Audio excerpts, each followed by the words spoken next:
मित्रांनो नमस्कार. आज मी तुम्हाला आपलं कोणतेही फळ पीक असेल, मग आंबा असेल, पेरू असेल, डाळिंब असेल, सीताफळ असेल, शेवगा असेल किंवा अजून कोणतेही असेल, त्यामधलं जे आर्थिक बजेट असतं तुमचं किंवा आर्थिक हे असते काय म्हणायचं त्याला, जो हिशोब असतो खतांचा, ती खतं कोणती वापरली पाहिजेत, कशी वापरली पाहिजेत, त्याच्यावर होणारा खर्च किती आहे, त्यावर एक खूप महत्त्वाचा मुद्दा आहे.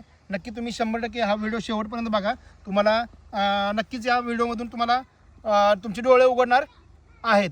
बरेच जण वापरत असतील मला माहीत नाही, पण जे काय त्यांना बरेच शेतकरी आहेत कंटाळा करतात किंवा आयतं पाहिजे म्हणून त्यांचे खर्च कसा आपल्या बागेतला वाढतो. कारण की आजकाल उत्पन्न आपण पिकवू शकतो, पण मार्केटचा भाव आपल्या हातात नाही आहे. मग त्यासाठी होणारा खर्च जर आपण कमी केला तर आपल्याला एक प्रकारचं ते उत्पन्न आल्यासारखं असते. तर आता बऱ्याचपैकी मी माझ्या बऱ्याच व्हिडिओमध्ये आपण सांगतो, आपला शेतकरी मित्र सूरज अवतडे हा आपला यूट्यूब चॅनल आहे, तेव्हा तुम्ही जावा 1000-1200 आपले व्हिडिओ आहेत.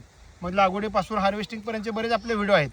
तर खतं वापरत असताना त्याचा सगळ्यात पहिला प्रश्न येतो लोकांचा की आम्ही कोणतं खत वापरू, म्हणजे रासायनिक खत वापरायचं की कंपोस्ट खत वापरायचं, कोण म्हणतं जैविक खत वापरायचं, कोण ऑर्गॅनिक वगैरे असे बरेच शब्द वापरले जातात.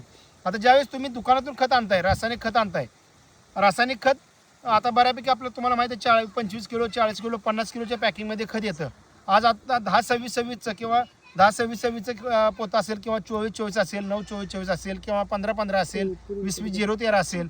ही जर रासायनिक खतं, दाणेदार खतं आपण जी बेसळमध्ये घालतो ती आता कमीत किमान 2022 रुपयेपासून 2500 रुपयेपर्यंत 50 किलोची बॅग आहे. आता आपण 2000 रुपयेच पकडूया. 2000 रुपये जरी बॅग पकडली, 50 किलोची बॅग 2000 म्हणजे जवळ आपल्याला 40 रुपये किलो प्रमाणे खत ते मिळतं. ज्यामध्ये समजा 15-15 असेल तर NPK आपलं 15%, 15%, 15% असेल, 10-26 असेल 10%, 26%, 26% असेल. ते खत झालं 40 रुपये किलो आपल्याला खत पडते. आज समजा आता हा आमचा 1000 झाडाचा 1500 झाडाचा प्लॉट आहे. आपण समजा 1000 झाडाला अर्धा किलो जर टाकायचं म्हटलं तर एका रोपाला आपल्याला 20 रुपये प्रमाणे खर्च येणार आहे. आणि शिवाय रासायनिक खत हे तुमचं काही जास्त दिवस चालणार नाही. मॅक्सिमम 10-15 दिवस, महिना 2 महिना म्हणजे डोक्यावरून पाणी. त्याच ठिकाणी आता आपण बऱ्याच ठिकाणी लोकांना कंपोस्ट खत वापरा म्हणून सांगतो किंवा ऑर्गॅनिक खतं वापरा म्हणून सांगतो. ती खतं कुठले तुमच्या कोणत्याही दुकानातून घेऊन जायची नाहीत. आता मी स्वतः एक कृषी सेवा केंद्र चालवतो, माझं दुकान आहे, मी पण खतं विक्री करतो. पण मी तुम्हाला सांगतो की ही जी खतं तुम्ही नेताय सब मोहमाया आहे. तुम्ही जे रासायनिक खतं नेता ती सब मोहमाया आहे. जर कंपोस्ट खत म्हणजे तुमचं शेणखत, जगातलं सगळ्यात चांगलं खत जर कोणतं असेल कंपोस्ट खत तर शेणखत असेल. पण बऱ्याच ठिकाणी लोक जे ब्रँडेड कंपनी खाली किंवा एखाद्या कलरफुल पॅकिंगमधलं कंपोस्ट खत वापरा म्हणून सांगितलं जातं किंवा वापरलं जातं किंवा त्याची विक्री केली जाते. ज्या खताची किंमत तुम्हाला 300-400 रुपयेपासून 500, 600, 800 रुपयेपर्यंत असते, जिचं पॅकिंग असते 40 रुपये किलो. मग ते खतं वापरायची, रासायनिक वापरायची किंवा तुमचं जे शेणखत असेल किंवा आता पाचट. आता माझ्या बागेत तुम्हाला ते मी इथं दाखवतो, जरा जवळ दाखव. आता आपण दरवर्षी पाचट टाकतो. हे जर तुम्ही आता बघितलं, हे पूर्ण सगळं पाचट. आता आपण दरवर्षी पाचट टाकतो आणि हे पाचट काढलं का तुम्हाला सगळ्या मुळ्या दिसतील. इथं हे सगळ्या बारीक बारीक मुळ्या दिसतील. आता बरेच जण लोक म्हणतात की आमचं बाग लागवड आम्ही केली आहे, पण आमची बाग वाढत नाही. तर बाग का वाढत नाही? जर तुमची झाडाची मुळी चालली तर हे वर झाड वाढणार आहे. जर मुळीच चालत नसेल तर झाड कसं वाढेल? त्यासाठी तुम्ही कंपल्सरी कुठलंही तुमच्याकडे असेल, तुमचे सोयाबीन असेल किंवा हरभरा असेल किंवा ऊसच असेल तर ऊसाचं पाचट तुम्ही वापरता. आमच्या भागात ऊस आमच्याकडे थोडाफार मिळतो, आम्ही त्याचं पाचट बनतो. तर हे आम्ही पाचट टाकले. आता तुम्ही जर बेडवर पूर्ण बघितलं तर हे जुनं पूर्ण पाचट तुम्हाला सगळं टाकले दिसेल आणि गवताचं प्रमाण पण कमी आहे. मी तुम्हाला इथं थोडं या इथं दाखव.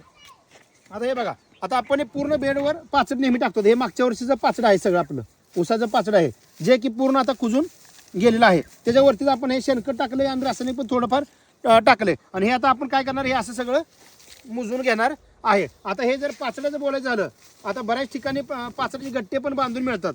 जो गट्टा आपल्या सर्वसाधारण 15 रुपयेपासून 20 रुपयेपर्यंत त्याचे चार्जेस घेतले जातात फक्त गट्टा बांधायचे. तुम्ही जर हे गट्टा विकत आणायचं म्हटलं तर तुम्हाला 25 रुपयेपासून 40 रुपयेपर्यंत गट्टा हा मिळतो.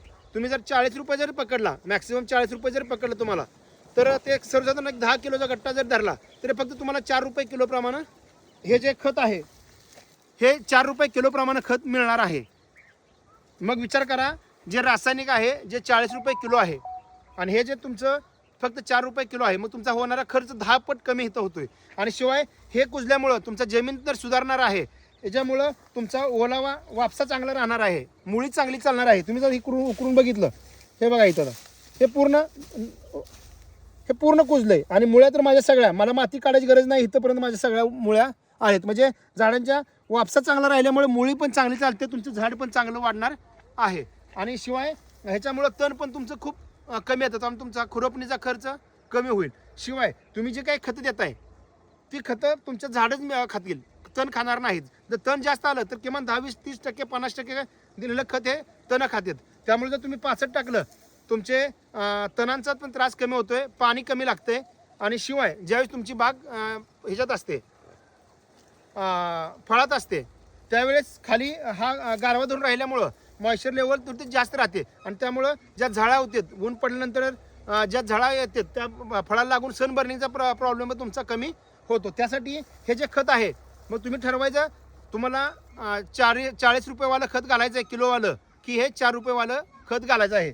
त्यामुळे शेणखत असेल, असं पालापाचोळ्याचं खत असेल, त्यावर घरच्या घरी तुम्ही बनवा आणि तुमचा होणारा खर्च टाळा. कारण की येणाऱ्या काळात आपण आता गेले 2 वर्ष बघतोय बऱ्यापैकी आंब्याचा दर थोडा कमी आहे, सुरुवातीला मिळतो पण अचानक परत दर खाली येतोय. मग त्यासाठी आपण या प्रत्येक गोष्टी, आता आपली नर्सरी आहे किंवा आपलं कृषी सेवा केंद्र आहे, आपण कन्सल्टिंग करतो, आपल्या लोकांना सगळं औषधं वगैरे पण पाठवत असतो, पण कोणतीही देत नाही, जे आपण स्वतः वापरतो तीच आपण लोकांना देत असतो. आणि खर्च कसा कमी होतो जे आम्ही आमच्या स्वतः बागेत अगोदर ट्रायल घेतो आणि मग शेतकऱ्यांना सांगत असतो. कारण की फक्त इन्शर्ट करून येऊन तुमच्या जर बागेत मी सांगितलं बाबा हे खुरपून घ्या, खतं टाका, हे फवारा, ते फवारा, तर त्यात सांगायला मला काय तोटा नाही, पण खर्च जो आहे, ती मेहनत आहे, जो वेळ आहे, तो शेतकऱ्याचा जाणार आहे. त्यासाठी तुम्ही काय केलं पाहिजे, स्वतः अगोदर अनुभव घेतला पाहिजे आणि आपण आपल्या स्वतःच्या शेतीतले अनुभव आपण लोकांना सांगत असतो. जर अशी माहितीपूर्ण व्हिडिओ बघायचे असतील तर नक्की तुम्ही आपल्या चॅनलला सबस्क्राईब करा, इंस्टा आणि फेसबुक पेजला फॉलो करायला विसरू नका.